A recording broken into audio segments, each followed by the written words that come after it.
Salut les loulous, je suis Elmic, bienvenue dans mon monde. Alors aujourd'hui, décor un peu spécial, je suis chez un ami, c'est pas pour rien que je suis chez lui, car il a reçu en exclusivité une statue à l'échelle 1-1 de l'exécutionneur de la marque Prime2. Et franchement, je vous laisse regarder, c'est juste magnifique. Alors, niveau taille, on est bon, moi je fais 1m92. L'exécutionneur, je pense qu'il doit être dans ces eaux-là, 1m90, 89. Là, on est vraiment pas mal. On a des super détails. Bon, si on regarde, c'est du matériel d'occasion qui vient de chez mon ami Samuel de la chaîne Virtuelle des Villes. Donc si vous ne connaissez pas sa chaîne, foncez vers sa chaîne. Je vous mets le lien dans la description de la vidéo. Et on peut reconnaître, on peut voir, on a des petits impacts. Donc je pense que Samuel a certainement dû mettre la statue de l'homme invisible à côté. Et ça a dû frotter à plusieurs endroits, donc on a des petits impacts. Bon, c'est rien de terrible. Franchement, j'adore.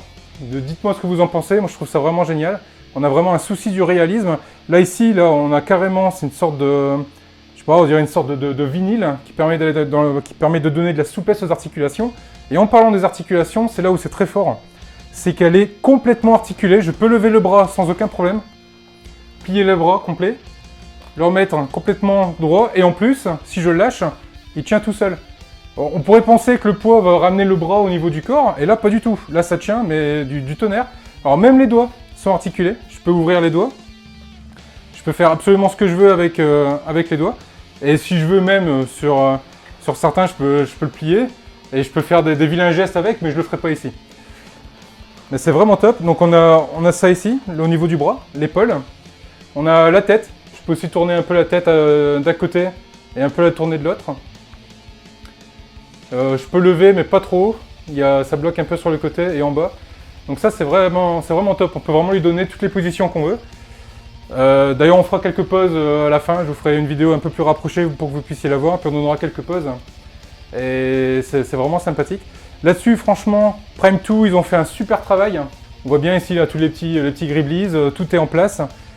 On a des détails là au niveau du bras ici, sur le com. On a aussi des petits détails aussi. C'est vraiment top et vraiment cette articulation, c'est vraiment un plaisir quoi. Pouvoir faire ce qu'on veut dessus et le mettre comme on veut. Franchement, c'est vraiment top.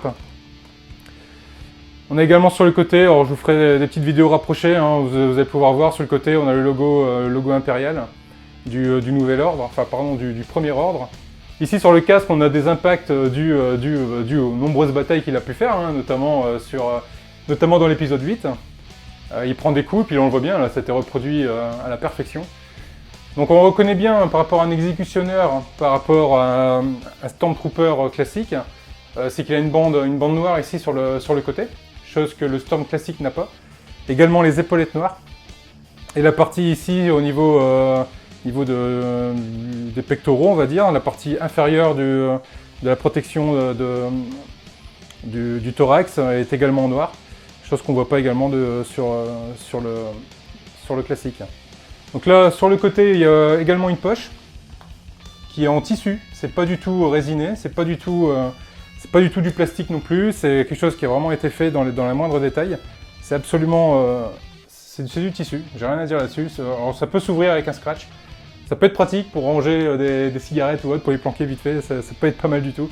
Comme vous pouvez voir ici sur la statue de Kai Frenali, on retrouve vraiment là, pareil, hein, à l'échelle également, qui vient de Prime2 également. Et on a voilà, le modèle en caoutchouc ici sur le masque. Et toute la partie tissu ici, qu'on retrouve. Et c'est vraiment dans les moindres détails. C'est vraiment absolument génial. Bon, je vous fais un peu marcher quand même.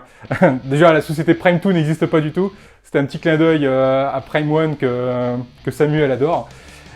Je suis ici chez Anthony et sous ce costume, c'est Anthony. Fais coucou. Voilà. Donc en fait, c'est tout simplement un costume qui est à l'échelle, hein, qui est fidèlement reproduit pour l'association 501e Légion, dont je vous ai déjà parlé. Vous pouvez trouver plein d'informations sur cette association sur le net. Des petites recherches vite fait, vous allez les trouver. Et là, on peut voir et on peut constater que le niveau de détail sur ces costumes est absolument dingue, quoi. C'est absolument fou. Alors, c'est pas simple à porter. Il va me confirmer que là, il doit, je pense, avoir un peu chaud. Il a très chaud, il me confirme. qui est un peu logique, donc on va pas aller trop loin dans cette vidéo. Mais voilà, je voulais faire un petit clin d'œil, à Samuel. Je voulais vous faire une petite surprise aussi, les loulous, ça fait du bien aussi, des fois. Bon, à mon avis, il y en a certains qui se sont pas fait avoir, je suppose. Mais bon, voilà, c'est toujours bien sympa. Je voulais vous montrer, mais on va quand même faire quelques pauses, ça peut être sympathique. Bon allez, les loulous, on va tout de suite passer aux pauses.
Voilà les loups, donc par contre je n'ai pas parlé des fabricants, donc ce sont des props makers français, c'est quand même intéressant à le signaler.